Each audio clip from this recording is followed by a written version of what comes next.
지난 30년 동안 중국이 이 세상에 들어와서 펼쳐졌던 그 세상, 그 중국이 배제되기 시작한 거예요. 80년 이전으로 돌아갈 수도 있는 겁니다. 길게 보면 아주 이상한 현상이 나타나고 있는 게 있습니다. 반도체에서. 이거는 생각해보면 반도체 기업이 아주 치명적인 거죠.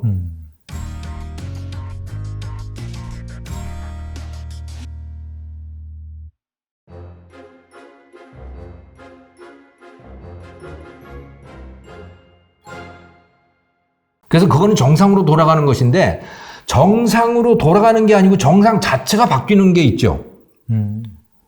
그것은 바로 그러니까 중국이 떨어져 나가는 겁니다. 중국과 러시아가 미국 세계에서 떨어져 나가는 것. 이거는 완전히 다른 정상이 만들어지는 것, 소위 뉴노멀이라고 하는 게 만들어지는 것이고, 이것에는 완전히 새로 적응을 해야 됩니다. 새로운 세상이 만들어지는 거죠.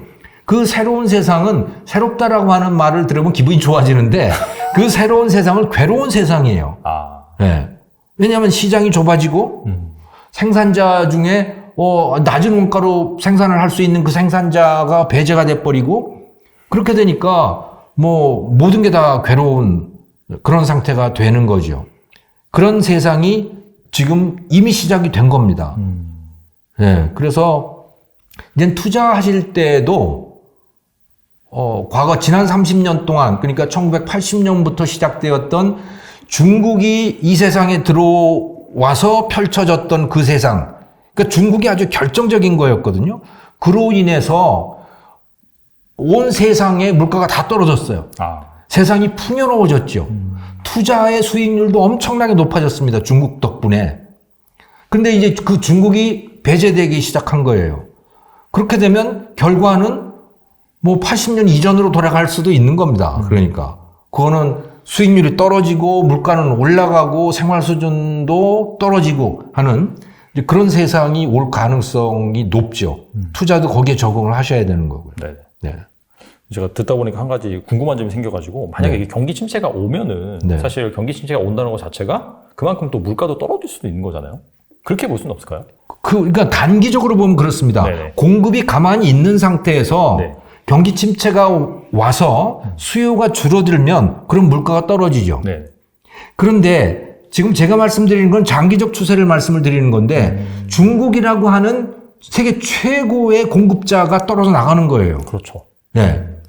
그러면 그 중국에서 공급하던 걸 베트남에서 공급하고 인도에서 공급하고 아니면 한국 공장들에서 공급을 하고 해야 되는데 베트남이나 인도는 능력이 그렇게 되질 않아요.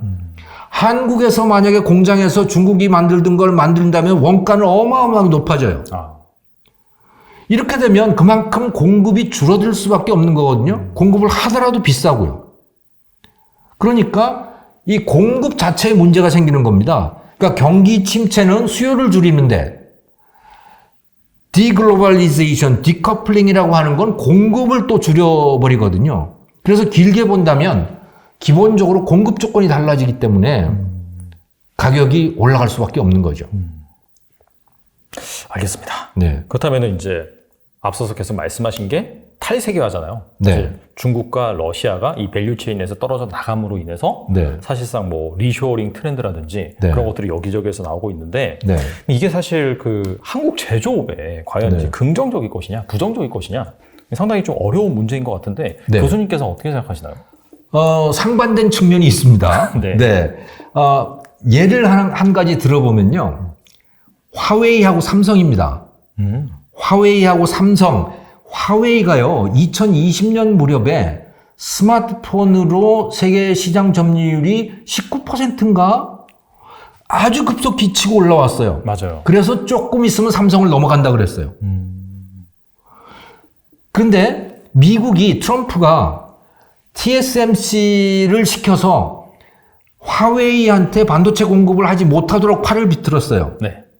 근데 그 화웨이가 그러니까 그 화웨이 스마트폰의 반도체를 어떻게 조달을 했냐면 화웨이 밑에 자회사인 하이실리콘이라고 하는 설계 회사가 있거든요. 반도체 설계 회사.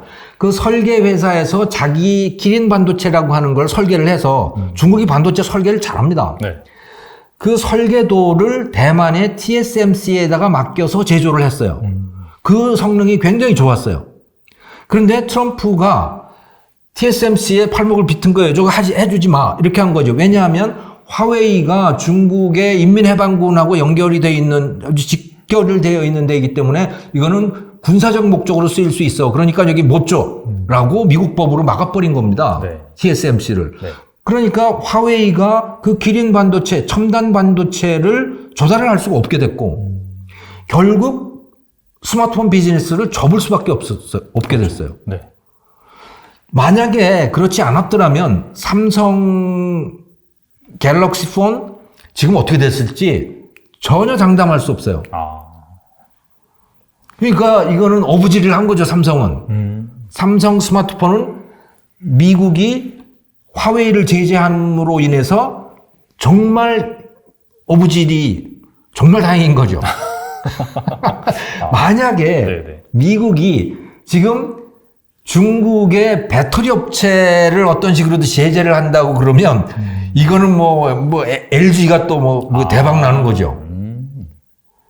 그래서 그러니까 상반된 측면이 있는 거예요. 그러니까 미국이 중국 업체를 제재함으로 인해 가지고 한국의 기업들이 반사 이익을 누릴 때들이 많아요. 하지만 소비자들의 입장에서는 또는 다른 그 밸류 체인에 속해 있는 다른 기업들, 그 배터리를 갖다 쓴다든가 또는 반도체, 그러니까 스마트폰을 쓴다든가 하는 사람들의 입장에서 본다면 더 가성비가 높고 더 좋은 스마트폰이 사라지는 거죠. 더 좋은 배터리가 사라지는 거죠. 네. 그러므로 인해서 가격이 높아지고 전체적인 후생 수준은 떨어지는 거예요. 네. 그러니까 제조업 수준도 떨어지는 거예요. 하지만 중국의 제재를 당하는 중국의 공장들과 경쟁 관계에 있는 기업들, 우리나라 기업들이 그게 많은 겁니다. 많죠. 네. 그게 많은 거예요. 그것으로 인해서 한국 기업 중에 반사 이익을 볼 수 있는 기업들이 많아요. 그래서 상반된 두 가지 면을 동시에 갖고 있습니다, 우리나라는. 하지만 다른 대부분의 나라 입장에서는 중국이 떨어져 나간다라고 하는 거는 이거는 굉장히 아픈 겁니다. 왜냐하면 싸고 좋은 게 사라지니까. 네. 또 약간 좀 뭐 그런 섹터 관점에서 중국과 경쟁 관계에 있는 그런 건 또 뭐가 있을까요? 그러니까 뭐 대부분의 산업들이 다 중국과 경쟁 관계에 있죠. 조선도 그렇고 자동차도 그렇고 뭐 우리나라의 모든 이 소위 주력 업종은 다 중국과 경쟁 관계에 있습니다. 왜냐하면 중국이 우리 걸 모방해서 똑같이 따라오니까 과거에 한국이 일본 기업들하고 경쟁 관계에 있었듯이 그래가지고 그런데 한국 기업들이 일본을 따라잡아서 일본 기업들을 무너뜨렸잖아요. 중국 기업들이 거의 그럴 상황이었던 거예요.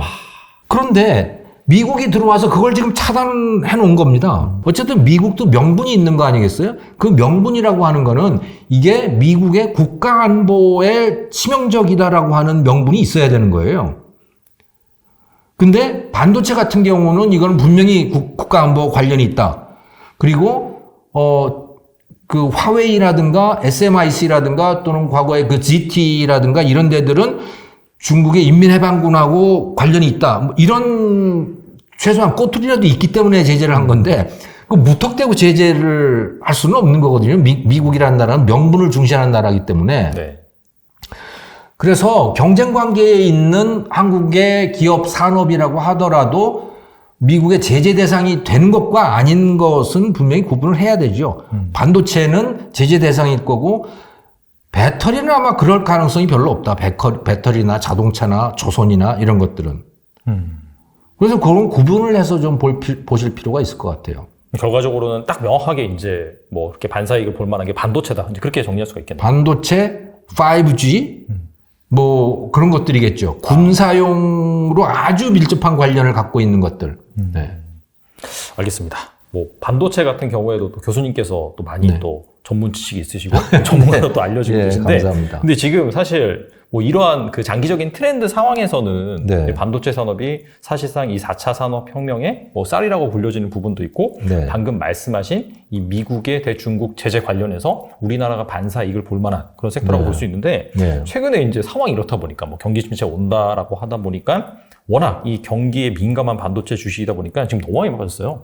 뭐 삼성전자라든지 SK하이닉스라든지 뭐 다 52주 신저가고 필라델피아 반도체 지수 같은 경우에도 지금 고점 대비 한 40% 정도 하락한 상황인데 갑자기 이렇게 반도체가 안 좋아진 이유가 불황이 찾아온 이유가 무엇인지 좀 궁금하거든요. 크게 세 가지 정도 이유가 있는 것 같아요. 첫 번째는 경기 침체죠. 지금 그 반도체가 미래 경기에 매우 민감하게 반응을 하잖아요. 그래서 이거 전반적으로, 그러니까 미국의 금리 인상, 또 각국의 화폐 가치의 하락, 환율 급등을 말하는 거죠. 이런 것들로 인해서 이 다른 나라 전 세계적인 경기 침체가 올 것 같아. 그러면 PC도 덜 팔리고, 뭐 각종 가전제품도 덜 팔리고, 그렇게 될 것 같아. 그러면 거기에 들어가는 반도체 수요도 줄어들 것이고, 그래서 이미 D램에 대한 D램 주문량이라든가, 단순히 그 D램 같은 경우는 매우 경기에 민감하지요. 왜냐하면 이게 그 규격 제품이고, 또 한번, 그러니까 이 공장을 멈출 수 없는 제품이고, D램은 그런 속성이 있잖아요. 그래서 무조건 찍어내야 되는 제품이 D램인 거죠. 안 팔리면 그래서 값이 급속하게 떨어지고 하는 게 D램인데, 근데 이게 D램 가격이 지금 떨어지고 있단 말이에요. 주문량도 확 줄어들고. 근데 이것뿐만이 아니고, TSMC 같은데, 그 대만 기업 있잖아요. 파운드리 기업. 이 TSMC는 주문형이에요. 그러니까 사전에 물건을 만들어서 내다가 파는 게 아니고 주문이 들어오면 그 설계도를 받아서 제작을 해주는 그런 방식인데 TSMC는 거기도 주문이 줄어들고 있어요. 그래서 뭐 올 초에 비교해서 보면 TSMC도 주가가 뭐 거의 40%가 떨어지고 막 이 정도까지 되거든요. 그러니까 전반적으로 2022년 후반 또 2023년, 2024년 이때까지도 경기가 안 좋을 것 같아. 그래서 PC의 수요도 떨어지고 또 가전제품 판매도 줄어들 것 같아. 그러니까 이거는 뭐 당연히 주가가 떨어지고 이렇게 되는 거죠. 근데 또 다른 것이 겹쳐져 있는 것이 이 미국의 중국에 대한 제재인 겁니다. 그 중국이 굉장한 수요처잖아요. 전 세계 반도체 중에 뭐 가장 큰 수요처이고 중국이 반도체를 사주지 않으면 반도체의 판매량도 확 줄어들고 하는 뭐 이런 상황인데 근데 미국이 중국에다가 반도체 팔지 마, 장비도 팔지 마 뭐 이렇게 규제를 하고 있단 말이죠. 그러다 보니까 예를 들어 엔비디아 같은데 엔비디아가 이제 GPU, 그래픽 프로세싱 유닛 같은 거를 만들잖아요. 그 세계 최고 아닙니까? 그 GPU는 중국이 그 artificial intelligence, 그러니까 인공지능 분야에서 굉장히 앞서가는데 그 인공지능을 작동하기 위해서 그것을 발전시키기 위해서 반드시 엔비디아의 GPU가 필요한 거예요. GPU 반도체가. 근데 그거를 차단을 해버렸어요. 미국 정부가. 정부라기보다는 의회가 차단을 한 거죠. 그러니까 이제 엔비디아의 매출이 떨어질 거라고 하는 게 분명해지지 않습니까? 그러면 그 엔비디아의 주가도 떨어지게 되는 거고요. 그 다음에 그 칩스 액트라고 하는 이제 미국 본토에다가 반도체 공장을 지으면 거기에 보조금을 많이 주겠다 하고 칩스 액트라고 하는 법을 만들었어요. 근데 거기에 단서 조항이 붙어 있잖아요. 이 돈을 받으면 28나노급 이상의 더 정밀한 반도체 그러니까 중국에 그 공장이 있을 경우에는 거기다가 투자할 수 없다라고 하는 그 가드레일 조항이, 단서 조항이 가서 붙어 있는 거예요. 그러면 이게 참 특히 삼성이나 SK 하이닉스 같은 데는 아주 난감한 게요. 삼성은 낸드 플래시가 시안 공장이 있잖아요. 그게 그렇죠. 그 삼성 낸드 플래시 생산량의 거의 40%인가가 돼요. 그게 앞으로 나가기가 매우 힘들어지는 겁니다. 그렇다고 해서 미국의 공장을 분명 짓고 있는데 아리조나에다가 그 보조금도 안 받고 생돈만 내고 짓을 거냐 그러면 그것도 참 난감한 거고요. 보조금을 받게 되면 시안 공장, 낸드 플래시 공장을 더 앞으로 어떻게 해볼 수도 없는 거고, SK 하이닉스 같으면 D램 공장이 중국에 있는데 또 인텔에서부터 그 낸드 플래시를 또 샀거든요. SK 하이닉스가. 거기에다가 투자를 하기가 매우 난감해지는 거예요. 그러면 이제 28나노 이상짜리만 해야 되는 거거든요. 그러면 그만큼 경쟁력이 떨어지잖아요. 그러니까 이러지도 못하고 저러지도 못하는 그런 상황이 되는 겁니다. 그러니까 미국 행정부와 미국 의회의 중국에 대한 제재, 이것이 또 반도체 산업에 치명적인 마이너스 요인으로 작용을 하고 있는 거고요. 조금 더 길게 보면요. 길게 보면 아주 이상한 현상이 나타나고 있는 게 있습니다. 반도체에서. 지금 반도체 나라마다 다 공장을 짓는 건 알고 계시잖아요. 팹이라고 하는 거. 네. 네. 그래서 미국의 아리조나에도 하고, 뭐 인텔 같으면 오레곤에다가 새 공장 만들고, 일본도 새 공장을 만들어서 뭐 그 인텔하고 같이 2나노급의 뭘 만들겠다 그러고, 우리나라에도 지금 만들고 있고, 중국에도 수없이 만들고 있고, 유럽에도 만들고 있고, 대만에도 TSMC나 뭐 미디어텍이나 이런 데서 공장을 계속 확장하고 있어요. 그거 어떻게 생각해보면 정신 나간 짓들을 지금 하고 있는 겁니다. 아니, 이게 지금 수요가 어떻게 될지도 알 수 없는데, 다 같이 미친 듯이 지금 공장을 확장하고 신설을 하고 있는 거예요. 그리고 이걸 멈출 수도 없는 상황이 돼버린 겁니다. 자, 그러면 생산 능력은 어마어마하잖아요. 그렇죠. 반도체 공장은요, 이 말씀을 드렸지만은, 한번 만들어 놓으면 멈출 수가 없어요. 왜냐하면 변동비가 매우 작아요. 고정비가 엄청나게 크기 때문에 무조건 돌려야 됩니다. 그 무조건 제품이 쏟아져 나오게 돼 있어요. 그런데 수요는 어떻게 될 거냐? 수요는 글쎄요. 앞으로 3년쯤 후면 다시 수요가 살아날까요? 이거는 이제 가장 중요한 것 중에 가장 중요한 요인이 자율주행차가 어떻게 될 거냐. 자율주행차 같으면 거기에 반도체가 굉장히 많이 들어가니까. 그렇죠. 그 다음에 AI가 또 어떻게 될 거냐, 메타버스가 어떻게 될 거냐, 여기에 따라서 그 수요가 좌우가 되겠지만, 그게 글쎄 갑자기 그렇게 늘어날 수 있을까요? 우리가 계속해서 4차 산업혁명이 어쩌고저쩌고 이야기를 해왔지만, 글쎄 말로는 그런데 그 현실에서 뭐가 달라졌는데? 라고 하면 사실 잘 알 수 없거든요.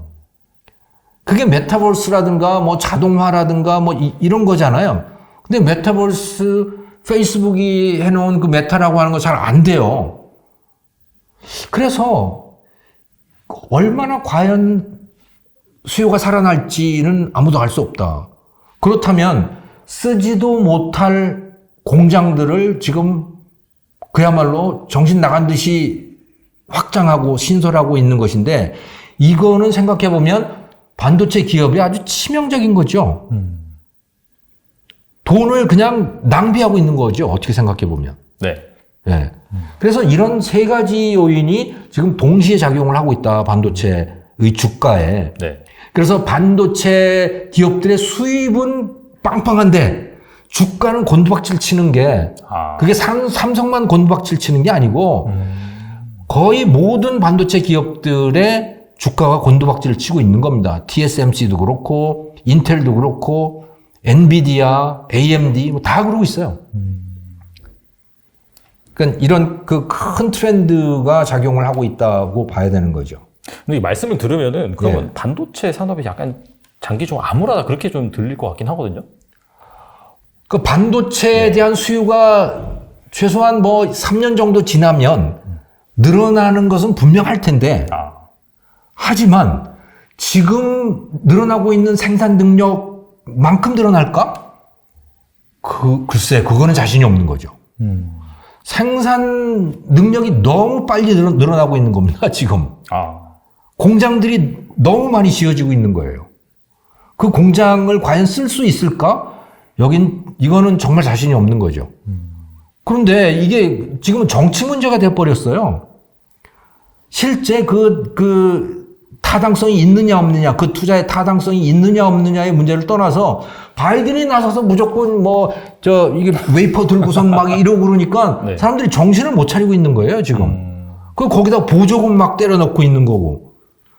그러니까 이 정상적인 투자 타당성 기준으로 보면 타당하지 않은 투자들을 지금 계속해서 하고 있는 상황인 거죠. 그건 유럽에서도 마찬가지고 일본도 마찬가지입니다. 네. 그러면은 확실히 좀 그런 리스크 때문에 앞으로 반도체 산업의 경기가 턴하기 위해서는 상당한 좀 시간이 필요하다. 그렇게 생각해야 되겠네요. 투자자 입장에서는. 그러니까 반도체 생산량이 늘어나는 것과 반도체 기업의 주가가 오르는 것은 구분해서 생각을 해야 되는 거죠. 주가가 오를 가능성은 그렇게 많지 않다. 반도체 시장은 커질 것이다. 네. 왜? AI든 자율주행차든 어쨌든 늘어나긴 늘어날 테니까. 하지만 지금 늘어나고 있는 공급 능력만큼 그걸 또 뛰어넘을 만큼 늘어날 것인가? 그 가능성은 글쎄요.